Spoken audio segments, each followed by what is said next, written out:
Pues una de las cosas precisamente más llamativas de Gustavo Bueno es esa, que es la filosofía viva, digamos, ¿no? Y que no renuncia a la batalla dialéctica en ningún momento, ¿no? Y una de las cosas que a mí sí que me han llamado más la atención de él es eso, que más que él no es propiamente un escritor, al menos yo lo veo así, yo creo que él lo ha comentado alguna vez, que él escribe casi por obligación, que realmente él donde se encuentra en su salsa es precisamente en la exposición oral, ¿no? Y en la batalla dialéctica. Y obviamente no puede ser más socrático su ejemplo, ¿no? Una conferencia de Gustavo Bueno es la filosofía en vivo, ¿no? O sea, en acto, digamos, ¿no? Apegada a la realidad y en ejercicio, ¿no? Es como una maquinaria perfecta y bien engrasada en marcha, ¿no? Destruyendo todas las nebulosas, los fundamentalismos y los prejuicios que se le ponen por delante.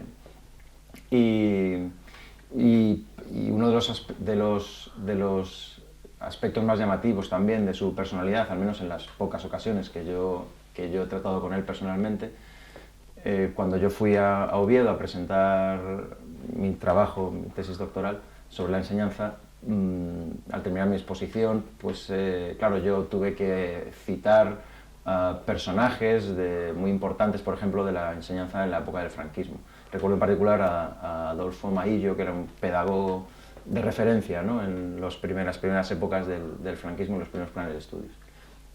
Y, y claro, uno se acuerda, por supuesto, salvando todas las distancias, de cuando Borges en El Inmortal cuenta que el protagonista se topa con un individuo, una especie de mendigo, ancianísimo, cerca de un lago, si no recuerdo mal, y le empieza a hablar de la Ilíada y acaba contestando, sí, me suena, ¿no? Creo recordar que hace no sé cuántos siglos la compuse, ¿no? Era Homero.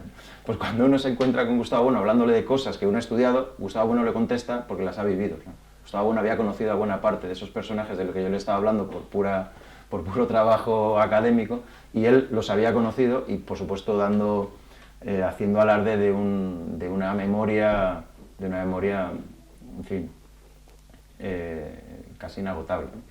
Y, y esa, claro, porque uno cuando trata con Gustavo Bueno es consciente que está tratando con un sabio, con una personalidad irrepetible, como decía antes, ¿no?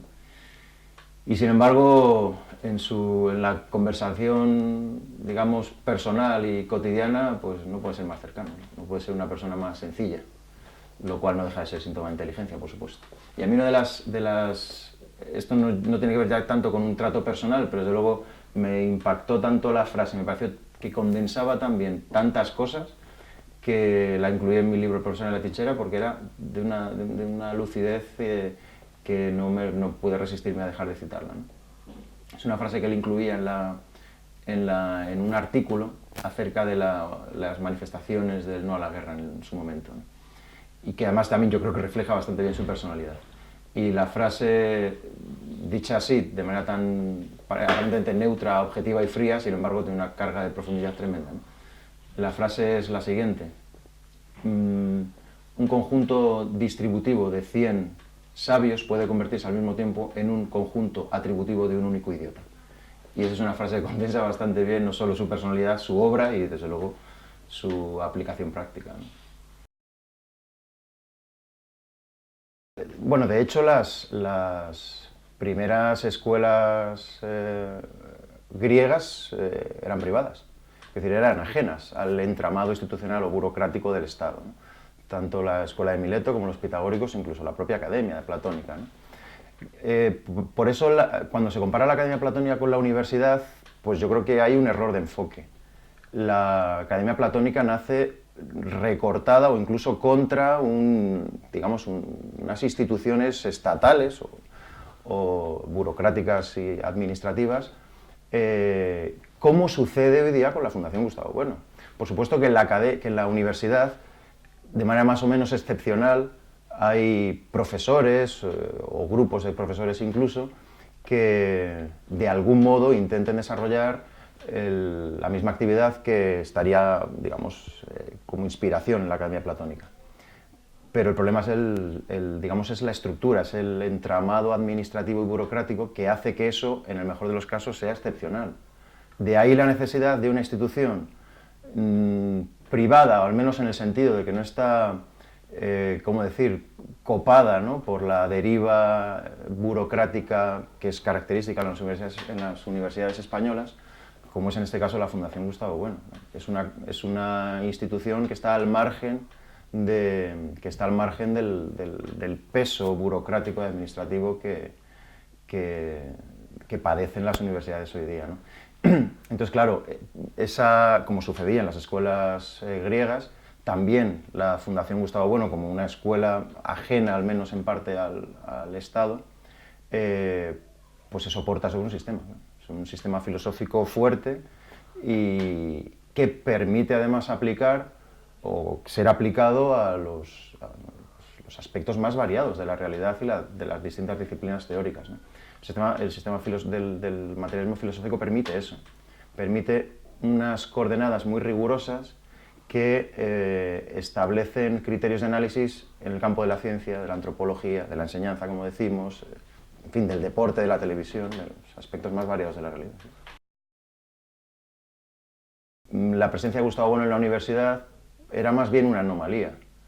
Su salida de la universidad quizá tiene esa consecuencia beneficiosa, ¿no?, que es la constitución o la formación y el desarrollo liberado de las corruptelas, ¿no?, y de las tramas de la universidad habituales en España, hacerlo, como digo, un desarrollo más liberado de esas coacciones, ¿no?, burocráticas, ¿no?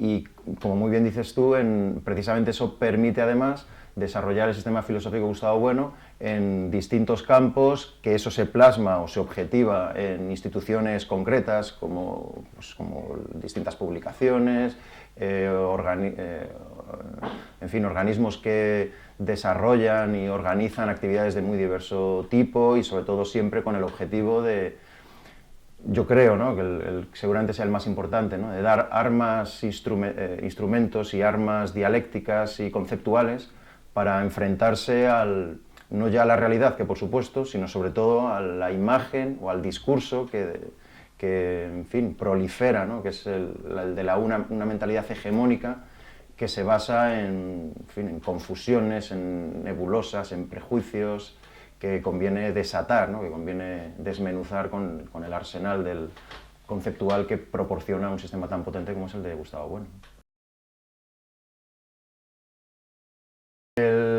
El hecho de que Gustavo Bueno no fijara digamos, su lugar de enseñanza y su trabajo filosófico en Madrid, sino en una ciudad como Oviedo, yo no sé hasta qué punto eso pudo tener, digamos, ha podido reducir su impacto, el impacto de su obra en aspectos institucionales o incluso políticos. En fin, en general hoy día yo creo que en España personas medianamente informadas y que conocen a Gustavo Bueno, no digo ya su obra, pero luego sí que conocen el personaje, y dudo realmente que una obra tan vasta y tan compleja pudiera tener algún efecto real en políticas concretas que se pudieran desarrollar hoy día. Es decir, dudo mucho que sea fácil de ajustar el pensamiento filosófico de Gustavo Bueno a una práctica política concreta, digamos, encarnada, objetivada en un partido político.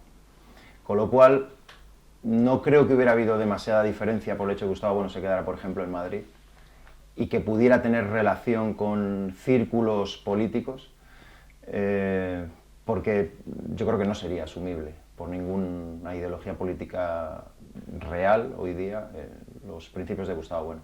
Entonces, eso no quiere decir que el materialismo filosófico o la obra de Gustavo Bueno no tengan impacto o potencia política, pero acaso la podrán tener por otros canales, no en práctica política o, si quieres, electoral en fin, o dependiendo de la administración correspondiente, sino quizá más a través de los medios de comunicación.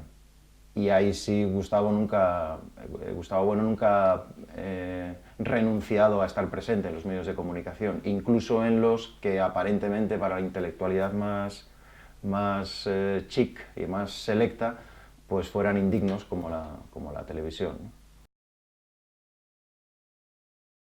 Una de las causas o acaso rasgos, ¿no?, de la decadencia de la Universidad Española es que se ha convertido en una especie de idiotismo, ¿no?, en el sentido etimológico del término, ¿no?, una especie de bucle que no sale de sí mismo y que se refugia en discusiones de una erudición estéril.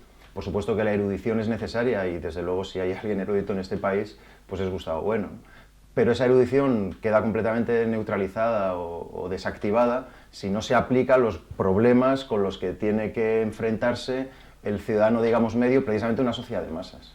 Y la lucidez de Gustavo Bueno y sobre todo la falta de prejuicios y de escrúpulos morales de Gustavo Bueno, en el sentido más positivo del término, se plasman en no tener el menor inconveniente en discutir con, en fin, cualquier personaje en un programa de televisión cuya audiencia probablemente no entendiera una sola palabra de lo que él decía, pero ahí había que volver. Él, desde luego, no hace sino, que no es poco, claro, aplicar el principio platónico de que lejos de salir de la caverna, que una vez que se ha salido, precisamente hay que regresar, ¿no? Hay que regresar al interior.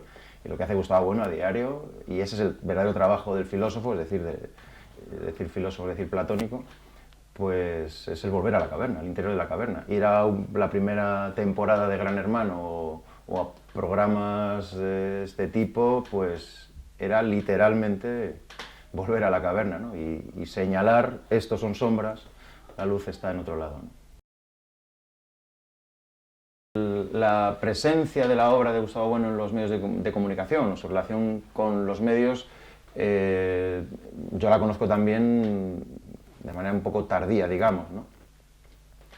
Pero, y de hecho, por si es de utilidad, yo sí he escrito alguna cosa para El Mundo y sí que a través de una persona que trabaja, un periodista que trabaja en El Mundo, en la sección de opinión ahora, pues sí que se intentó hacer un reportaje amplio sobre Gustavo Bueno, precisamente ahora coincidiendo con sus 90 años, ¿no?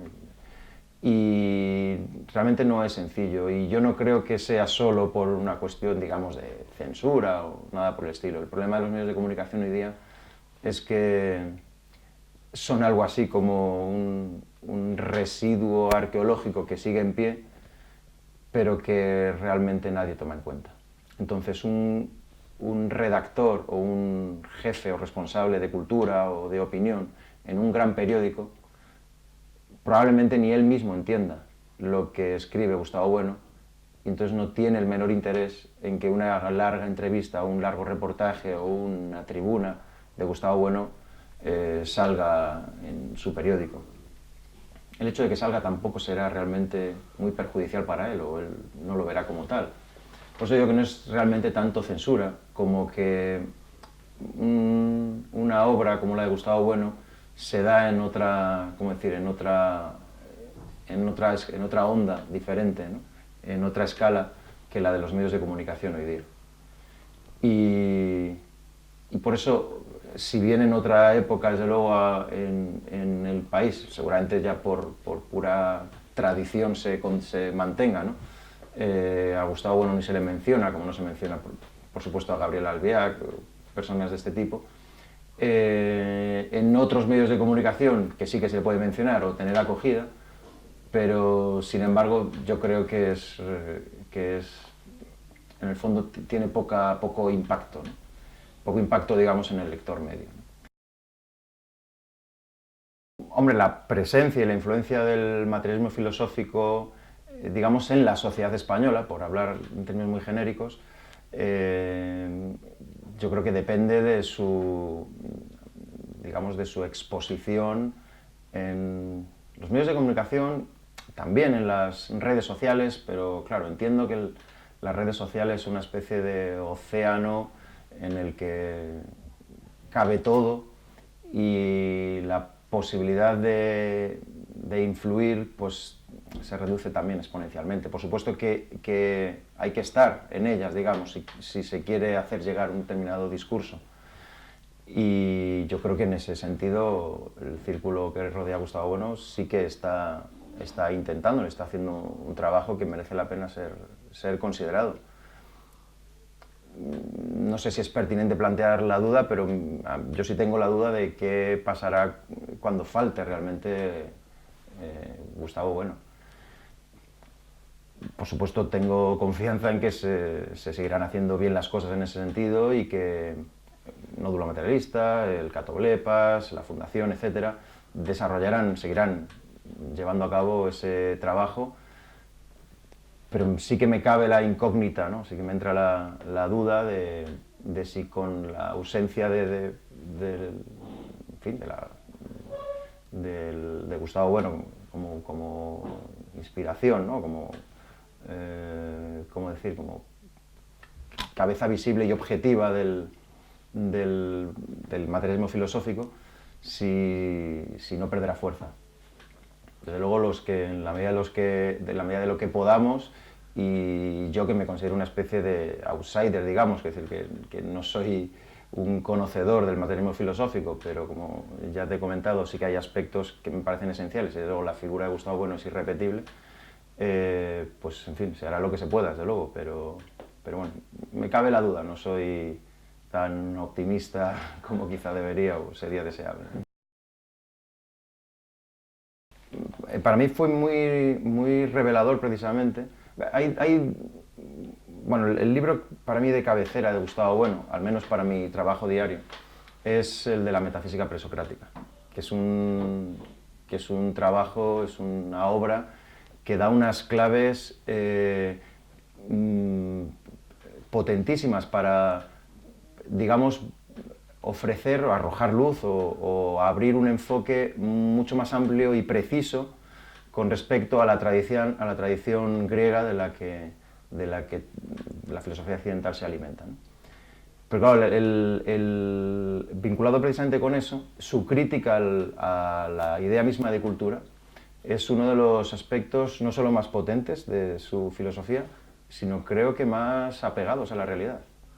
Porque la idea de cultura, que digamos tiene ramificaciones, ¿no? Por ejemplo, la idea misma de creación vinculada al arte, etc., son devastadas sin piedad a partir de una tesis que no puede ser más lúcida y que, pues, como suele suceder con los hallazgos de la inteligencia humana, uno casi se sorprende de no haberse dado cuenta antes, ¿no?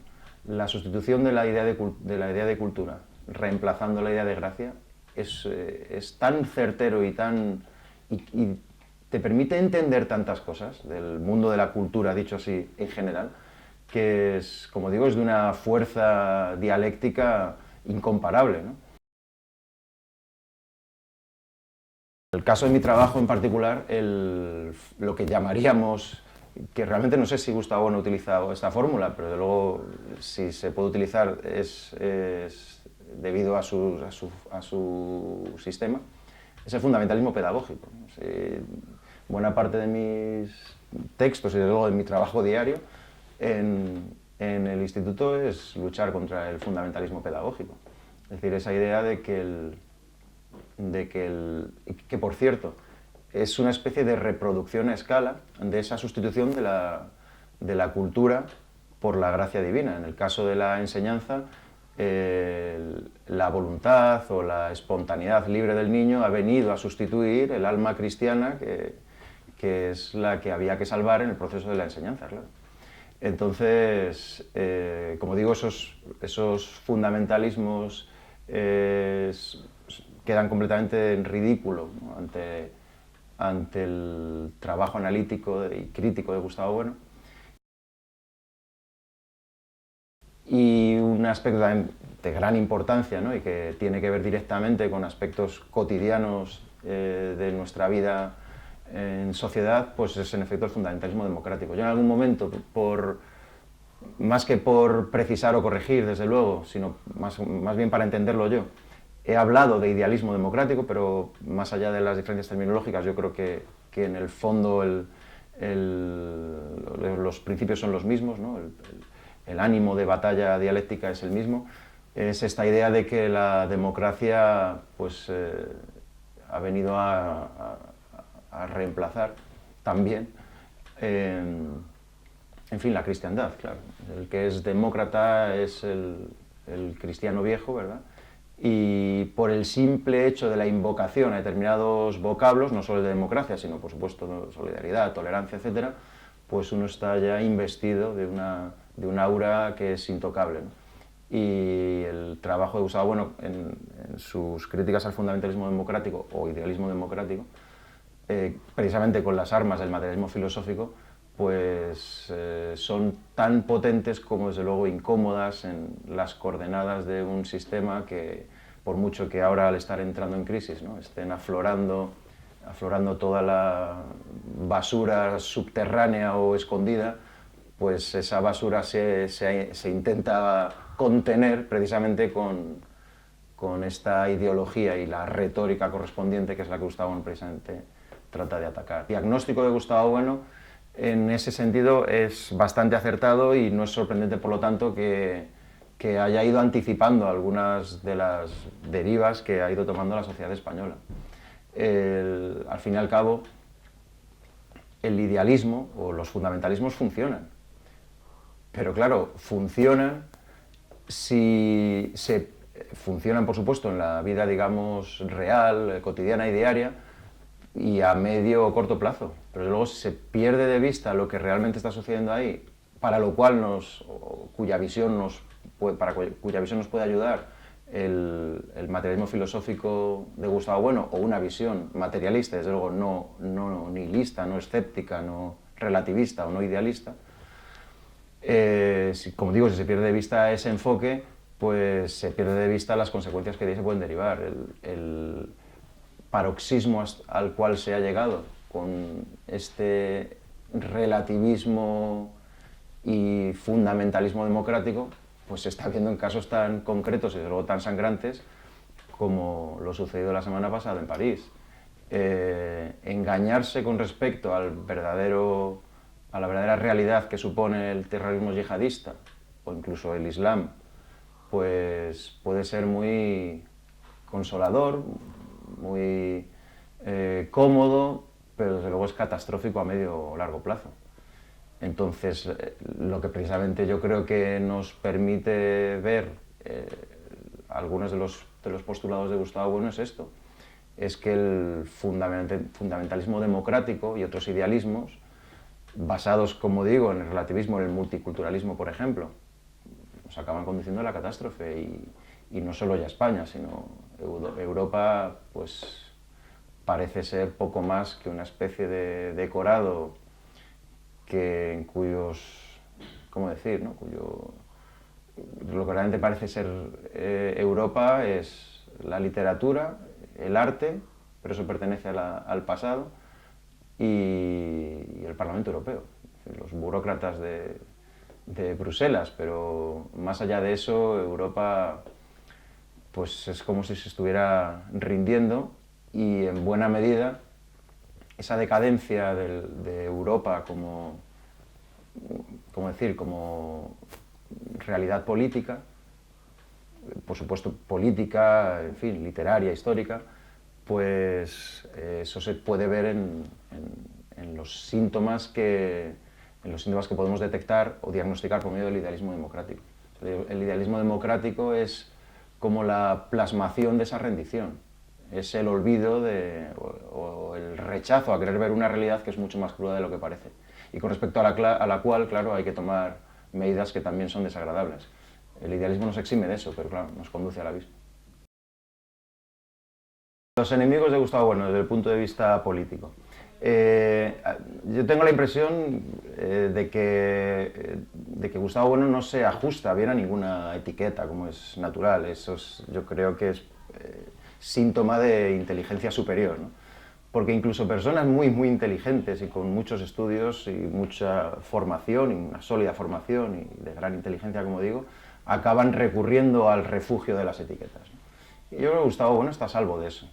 Eso es lo que ha tenido como consecuencia que él en todo momento fuera etiquetado no en función de sus propios principios, que eran muy difíciles de asumir y, por supuesto, incluso de entender o de desarrollar conceptualmente, sino en función de la etiqueta del que le acusaba, yo creo, ¿no? O del que se posicionaba frente a él.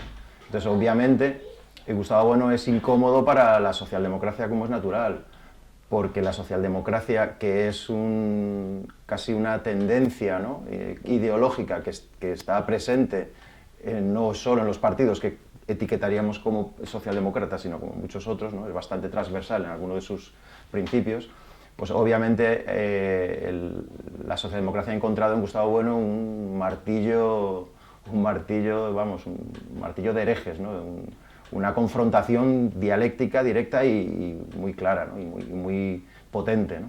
Pero claro, no solo la socialdemocracia, sino que los partidos de izquierdas o las sensibilidades, como se dice hoy día, de izquierdas, por supuesto han podido ver en él fácilmente un foco en el cual etiquetarlo o en el cual proyectar la etiqueta de facha, fascista, etcétera, por cuestiones en el fondo tan elementales y que acaso puedan ser discutibles, pero que luego se derivan de sus postulados doctrinales filosóficos, ¿no?, como es en efecto la defensa de la unidad de España, la conceptualización de sus análisis políticos a partir del criterio del parámetro del Estado. Entonces, claro, los liberales más extremos, pues desde luego no les encaja el planteamiento de Gustavo Bueno, pero digamos los filocomunistas o los podemitas hoy día, pues desde luego tampoco les encaja. Entonces mi impresión no es tanto que Gustavo Bueno se haya movido mucho, sino que ha ido sofisticando y sacando las conclusiones pertinentes. Repito, por supuesto que habrá aspectos que puedan ser discutibles, pero desde luego con una solidez que no se ha casado con nadie y que no ha tenido el menor problema en enfrentarse a quien haya hecho falta. Entonces yo creo que es más la etiqueta propia la que proyecta sobre Gustavo Bueno, en este caso, la etiqueta correspondiente, pero no porque a Gustavo Bueno encaje en una u otra, sino porque encaja desde los postulados desde los cuales se le critica, ¿no? Filosofía de Gustavo Bueno, para ser un poco más preciso, ¿no?, el sistema filosófico de Gustavo Bueno aplicado a la enseñanza, para mí ha sido clave no solo en el desarrollo de mi tesis doctoral, sino sobre todo en el trabajo diario. Es más, de manera explícita, yo dedico un capítulo en algunas de mis clases a dar nociones muy básicas del sistema filosófico, del materialismo filosófico de Gustavo Bueno. Y en particular su aplicación me parece que es indispensable por aspectos muy importantes, como por ejemplo es el del carácter no solo materialista de la enseñanza, es decir, del proceso de enseñanza, es decir, que no se puede reducir a procesos ni neurológicos, ni biológicos, ni psicológicos, ni emocionales, ni de otro orden, sino que el materialismo filosófico permite abrir el encuadre para entender mejor el proceso de enseñanza y sobre todo con un elemento clave que es el de las relaciones objetivas que se plasman en la institución escolar, digamos. Muy en particular hoy día, que a partir en España, aunque en Europa y en otras latitudes antes, pero en España eso se plasmó sobre todo en la ley de octubre del año 90, ¿no?, en la Ley Orgánica General de la Enseñanza Secundaria, en la cual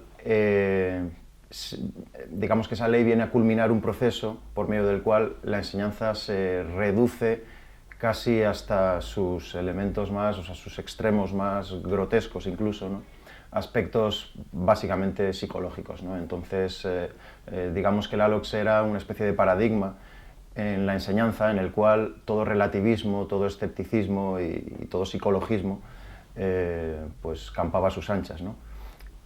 En términos incluso institucionales, los departamentos de orientación, encabezados principalmente con psicólogos o pedagogos, pues se impusieron como un estamento jerárquico por encima de los especialistas de cada asignatura.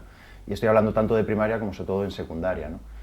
Esto solo se puede atacar, yo creo, desde una teoría general materialista de la enseñanza que yo traté de esbozar, como te he dicho antes, a partir de coordenadas, no del sistema de Gustavo Bueno, pues yo tampoco soy un conocedor exhaustivo ni mucho menos, pero sí de aspectos muy concretos que desde luego me dieron la clave para tratar de establecer de la manera más objetiva y precisa posible qué es lo que se está jugando cuando se produce el proceso de enseñanza.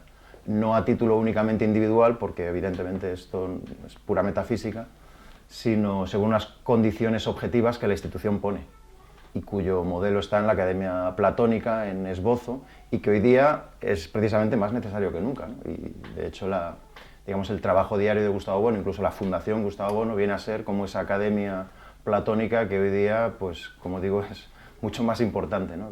que antes. Bien, sí, que en mis clases diarias en el instituto, en la asignatura de filosofía, en primero de bachillerato, sí que dedico un bloque a hablar en general de las grandes, digamos, los grandes sistemas filosóficos, ¿no? Y entonces cuando hay que diferenciar entre idealismo y materialismo y poder desarrollar o profundizar un poco en esos aspectos, como un caso actual de materialismo estricto o riguroso, sí que menciono la obra de Gustavo Bueno. Y desde luego intentando ser lo más claro posible para chicos que se están iniciando en esa asignatura, en esa disciplina, sí que intento explicarles los fundamentos básicos del sistema filosófico de Gustavo Bueno. En particular, a partir de la noción de simple qué, que ya se encuentra, por supuesto, en Platón, y él lo menciona muchas veces, pero de la cual él, que toma, yo creo, como plataforma para establecer el fundamento material de la realidad y los tres géneros de materialidad, ¿no?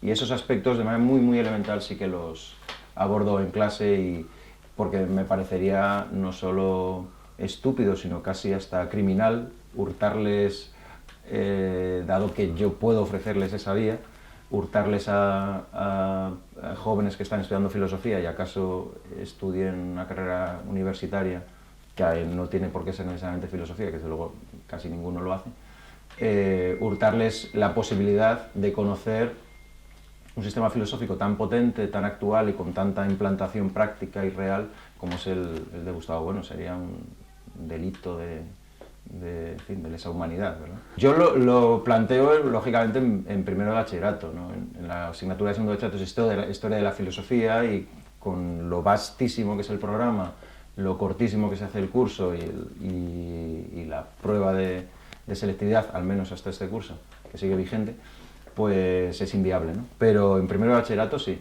porque tomando como referencia el tema genérico del materialismo, ahí yo sí que lo explico para que vean la aportación de un sistema materialista, no ya genérico, sino muy, muy concreto y sistemático en la actualidad, ¿no?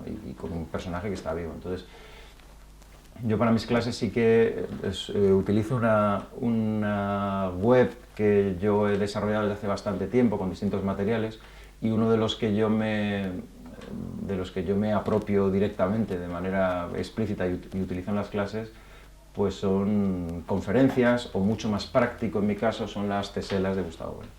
Porque las teselas, como son intervenciones no muy extensas, sí que permiten verlas en un momento determinado en una clase, y que ellos vean, digamos, vamos, que vean en carne mortal, ¿verdad?, a Gustavo Bueno, precisamente en un trabajo que es eminentemente socrático, ¿no? La figura de Gustavo Bueno yo creo que es irrepetible en sí misma, digamos, ¿no? También yo creo que es cada vez más difícil que una figura ni siquiera parecida surja en España por una cuestión objetiva, clara y muy concreta, como es la decadencia imparable de la calidad de la enseñanza.